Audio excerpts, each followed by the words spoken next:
రాత్రికాల సమయంలో దేవుడు నీకు నాకు ఇస్తున్న వాగ్దానం ఏంటంటే, మనల్ని హెచ్చించాలని ఆయన కోరుకుంటున్నాడు, మనల్ని గొప్ప చేయాలని, మనల్ని ఆశీర్వదించాలని ఆయన కోరుకుంటున్నాడు. కానీ ఎవరిని గొప్ప చేస్తాడంటే, ఎవరిని హెచ్చిస్తాడంటే, మనల్ని మనం ఎప్పటికప్పుడు తగ్గించుకుంటూ ఉండాలి. హల్లెలూయా.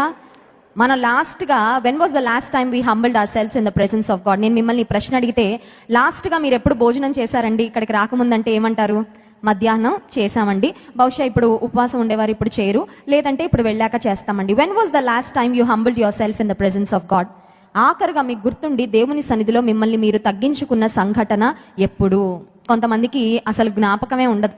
ఎందుకంటే దేవుని సన్నిధిలో తగ్గించుకోవాలని తెలియక, తగ్గించుకోవడం ఇష్టం లేక, హెచ్చించుకోవడమే అలవాటయ్యి, హెచ్చించుకోవడంలో ఉన్న ఇంట్రెస్ట్ చాలాసార్లు తగ్గించుకోవడంలో ఉండదు. కానీ దేవుని గ్రంథం సెలవిస్తుంది, దేవుడు మిమ్మల్ని హెచ్చిస్తాడు, కానీ ఆయన దృష్టికి మిమ్మల్ని మీరు తగ్గించుకోండి. నీవేది అచీవ్ చేసినా